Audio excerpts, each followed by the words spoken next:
అది మీకు తెలియజేస్తూ ఉంటే ఏమవుతుందని మీరు వచ్చి ఒకళ్ళు ఉన్నప్పుడు ప్రజలకి మనం మరింత చేరువవుతాం, వాళ్ళ కష్ట నష్టాలు తెలుసుకుంటాం. ప్రతి నాయకులకి చంద్రబాబు గారు కానీ మేము కానీ అనుకుంది, మేము అనుకుంది ఏంటంటే ఎక్కడా కూడా అధికారాన్ని దుర్వినియోగం చేయకండి. మనం గెలిచాం కదా అని చెప్పేసి అధికారుల్ని ఇబ్బంది పెట్టే పదజాలంగానే అవన్నీ వాడకండి. కరెక్షన్ చేయాలంటే ఈ పదాలు వాడకుండా కూడా కరెక్ట్ చేయొచ్చు. అలాగే ఇంకొకటి కీలకమైంది ఏంటంటే మన ఇంట్లో కుటుంబ సభ్యుల్ని దయచేసి ఇలాంటి కార్యక్రమాల్లో దయచేసి మీరు ముఖ్యంగా ప్రభుత్వానికి సంబంధించిన కార్యకలాపాలు దయచేసి మీ రివ్యూ మీటింగ్స్లో వాళ్ళని ముందుకు తీసుకెళ్ళకండి. ఎందుకంటే మనం వారసత్వపు రాజకీయాలు అనేది మన వ్యతిరేకం కాదు, కానీ జనం మీద రుద్దేయకూడదు. సహజంగా ఇంట్లో ఒక్కొక్కరికి కెపాసిటీ బిల్డింగ్, లీడర్షిప్ బిల్డింగ్ కూడా సహజంగా ఎదగనివ్వండి. ఆ అట్మాస్ఫియర్ ఉండాలి అని కోరుకుంటాం, ఇవ్వాలి. కానీ బలవంతంగా ప్రజల మీద రుద్దకండి. అలాగే రౌడీజం చాలామంది మనకి ఈ సందర్భంగా నాకు మన నాయకులందరూ కూడా తెలియజేస్తాను, ముఖ్యంగా కొద్దిమందికి అది మీకు అర్థమవుతుంటుంది నేను ఎవరి గురించి మాట్లాడతాను. రౌడీజం దయచేసి మీరు నమ్మకండి. ముఖ్యంగా మన నాయకులు కొద్దిమంది చెప్తున్నాను, దయచేసి రౌడీజాన్ని నమ్మకండి. మెత్తగా ఉన్న నాయకుల మీద, ఏం మాట్లాడిన నాయకుల మీద మీరు వచ్చి మాట్లాడాలి కానీ తిట్టడాలు కానీ చేస్తే నాకు ఆ భయాలు లేవు. మీరు అది గుర్తుపెట్టుకోండి. వైసీపీ లాంటి ఒక గుండా పార్టీని ఎదుర్కొని వచ్చిన వాడిని మీరు నన్ను బెదిరించగలరా? మీరు ఆలోచించండి. కొంచెం లోతుగా మీరు అధ్యయనం చేయాలి దాన్ని. ఎందుకంటే మాట కావాల్సిన సంస్కారం కావాలి. ఇక్కడ మీరు కూర్చోబెట్టి బెదిరించేసి సామాజిక మాధ్యమంలో మన నాయకులు మీరే తిడతా ఉంటే నేను మిమ్మల్ని వదులుకోవడానికి సిద్ధంగా ఉంటాను, గుర్తుపెట్టుకోండి. అది మీరు నాకు ఎంత లాయలిస్టులు వ్యక్తిగతంగా అయినప్పటికీ కూడా, మీరు నా కమిటెడ్ లాయలిస్టులు అయినప్పటికీ కూడా, ప్రజాస్వామ్యానికి విఘాతం కలిగించిన, రౌడీజం చేసిన నేను వదులుకోవడానికి సిద్ధంగా ఉంటాను. దయచేసి దీన్ని మీరు మంచి మనసుతో అర్థం చేసుకోండి. అది నేను మాట్లాడినప్పుడు ఎందుకు చాలా తీవ్రంగా ఉంటుంది, చాలా గట్టిగా మాట్లాడతాను. దయచేసి దీన్ని మీరు లోతుగా తీసుకొని, ముఖ్యంగా మహిళా నాయకురాలను ఎవరన్నా సరే సామాజిక మాధ్యమాల్లో కించపరిచిన ఒక మాట అన్నా అజయ్ గారికి కూడా చెప్తా ఉన్నాను ఈ సందర్భంగా, చాలా ఫర్మ్ యాక్షన్ తీసుకోండి సార్. నేను ఈరోజు అందరి ముందు చెప్తున్నాను, you have all the right. చాలా ఫర్మ్గా చెప్పండి. మన అందరినీ మనం సంస్కరించాలి అనుకున్నప్పుడు మనమే సంస్కారహీనంగా మాట్లాడితే ఎట్లా? అలాంటి వ్యక్తులని మీరు చాలా బలంగా మీ నిర్ణయం తీసుకోండి. మీ నిర్ణయం వెనక నేను ఉంటాను. అవకాశం ఇవ్వండి మారటానికి.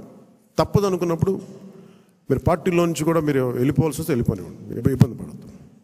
ఎందుకంటే ఇది మనం చాలా కమిటెడ్గా ఇచ్చిన విజయం ప్రజలు. ఇది ఎప్పుడు ఓట్లు వేయని వాళ్ళు, ఎప్పుడు ఓట్లు వేయని వాళ్ళు, ఎక్కడో అమెరికాలోను దుబాయ్లోను వలస కార్మికులుగా జీవితాలు వెళ్ళిపోయి ఒక 40,000 ఎప్పుడో వస్తే చాలా ఇంటికి పంపించుకునే వాళ్ళు కూడా 50, 60, 1.5 లక్ష రూపాయలు ఖర్చు పెట్టుకొని, వాళ్ళు పెద్ద డాక్టర్లు కాదు, ఐటీ ఉద్యోగాలు కాదు, చిన్న సూపర్వైజర్లు, రవాణాలో పనిచేసే కార్మికులు, డ్రైవర్లు, వాళ్ళు వచ్చి 40, 70 వేలు ఖర్చు పెట్టి మరి ఓట్లేసి వెళ్ళారు ఇక్కడికి. దయచేసి ఇవి చాలా బలంగా మీరు గుర్తించాలి. నేను లేకపోతే పార్టీ ఏమవుద్ది అని చాలామందికి ఉంటుంది. దయచేసి అలా అనుకోకండి. ఏమవుద్ది, పార్టీ నడుస్తుంది అనేది ఎలా ఉంటుందండి? ఇప్పుడు జనసేన లేకపోతే భారతదేశ రాజకీయ చరిత్ర ఆగిపోద్దా? పవన్ కళ్యాణ్ లేకపోతే భారతీయ రాజకీయ చరిత్ర ఆగిపోతే ఆంధ్రప్రదేశ్ రాజకీయాలు ఆగిపోతాయా? దీన్ని నేనేం చేస్తాను, ఒక అవకాశంగా తీసుకోవాలి ప్రజలకు సేవ చేయడానికి తప్ప నేను లేకపోతే పాలిటిక్స్ లేవు, నేను లేకపోతే అసలు వీళ్ళు ఎలా గెలుస్తారు. కాలం చాలా చాలా గొప్పది. ఇలా విర్రవీగిన వాళ్ళకి 11 సీట్లతో పరిమితం చేసిన వాళ్ళకే అంతుంటే మరి అలా మనలో ఉండి భయపెట్టేవాళ్ళు కానీ భయభ్రాంతులు చేసేవాళ్ళు, రౌడిజం చేసేవాళ్ళు మీరెంతో కూడా ఆలోచించాం. ఇంకా నేను చాలా తెగించి వచ్చాను. ఒక పార్టీ నేను నడుపుతున్నానంటే చాలా చాలా తెగించుంటే తప్ప ఒక పార్టీని నడపలేను. నేను కమిటెడ్గా ఉన్నానంటే నా వెనక ప్రతిరోజు చెప్తాను, సరదాగా చెప్పను. నేను 24 గంటలు బతకడానికి నేను ఉంటాను, అంతకుమించి నా దగ్గర భవిష్యత్తు కూడా పెద్ద ఆలోచించను నేను. అలా అంత బలంగా నేను ఉండబట్టే ఈ రోజున జనసేన ఆంధ్రప్రదేశ్ 5 కోట్ల మంది ప్రజలకి భూతం అవ్వడమే కాకుండా ఎన్డీఏ కూడా బలం అయిపోయింది, మనం గెలిచిన అన్ని సీట్లు. అంటే ఇవన్నీ ఎందుకు చెప్తున్నానంటే నేను అంత తెగించి ఉన్నాను నా దేశం కోసం, నా సమాజం కోసం. దయచేసి దాన్ని అందరూ దృష్టిలో పెట్టుకోండి. ఎవరైనా సరే ఇలాగ మనలో భయపెట్టేవాళ్ళు, రౌడిజం చేసేవాళ్ళు, విర్రవీగేవాళ్ళు కూడా ఒకటే మాట ఏంటంటే, నా వెనక నాలాగా కమిటెడ్గా ఏ స్వార్థం ఆలోచించని జన సైనికులు, వీర మహిళలు అనేక మంది ఉన్నారు. వాళ్ళు మామూలు వాళ్ళు కాదు. వాళ్ళు ఏం ఆశించరు, పని చేసి మళ్ళీ కనిపించరు కూడా కనిపించరు. ఎక్కడెక్కడ విదేశాల్లో ఉంటారు.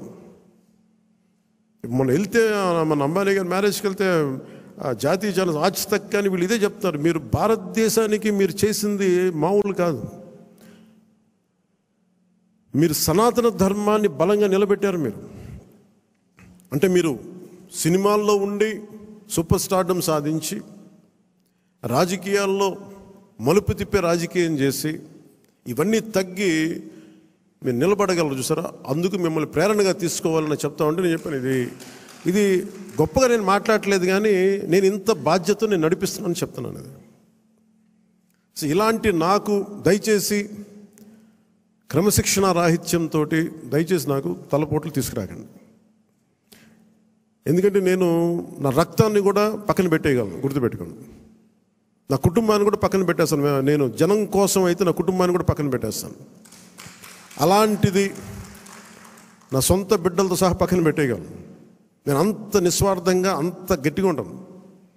ప్రజాక్షేమం కోసం, ప్రజాస్వామ్య పరిరక్షణ కోసం నేను అంత బలంగా ఉంటాను. అందుకని దయచేసి అందరూ కూడా నన్నేదో తిట్టేస్తే భయపడిపోతాను. నేను లేకపోతే ఇక్కడ గెలవం, పంచాయతీ ఎన్నికలు రావచ్చు, మున్సిపల్ ఎన్నికలు రావచ్చు, నా సత్తా ఏంటో అనుకునే వాళ్ళందరికీ కూడా ఏంటంటే సంతోషం. నేను అక్కడ దెబ్బతింటానికి సిద్ధంగా ఉంటాను తప్ప కాంప్రమైజ్ అవ్వడానికి నేను సిద్ధంగా ఉన్నాను. ఏం పోతుంది చెప్పండి నాకు. ఈ రోజున 21 మంది ఎమ్మెల్యేలు, 2 మంది 2 ఎంపీలు అయ్యారు. ఇవన్నీ గెలవకపోతే ఏమన్నా అయిపోతాం. ఫలితాలు ఇంకొకలా వచ్చింటే ఇలాగ ఉండేవాడిని, ఏం మారేది కాదు.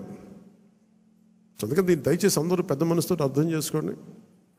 నాయకులందరికీ కూడా దయచేసి పదే పదే మీ కుటుంబంలో ఉండే మీ సహాయానికి, మీకు సహాయకారిగా ఉండటానికి నాకు అభ్యంతరం లేదు, కానీ వాళ్ళని భవిష్యత్తులో వాళ్ళే మా తరాదం వారసులను చెప్పడం కొంచెం ఇబ్బందిగా ఉంది బయట.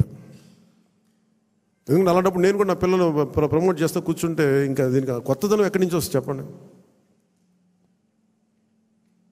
ఇబ్బందిగా ఉంటుంది. అది సహజంగా మీ బిడ్డల్లో మీరు ఎదగాలని కోరుకుంటున్నాం. రాజకీయాలు వస్తే నాకేం ఇబ్బంది లేదు. We are not against legacy, but let it happen in organic way, సహజ క్రమంలో జరగనివ్వండి. అందుకని ఇలాంటి ప్రతి చోట ఇవి కొన్ని వినిపిస్తూ ఉన్నాయి. ఇది అందరి ముందు చెప్తే ఇది అందరూ మనం ఒకసారి ఒక లోపలికి ఆత్మపరిశీలన చేసుకోండి అందరూ.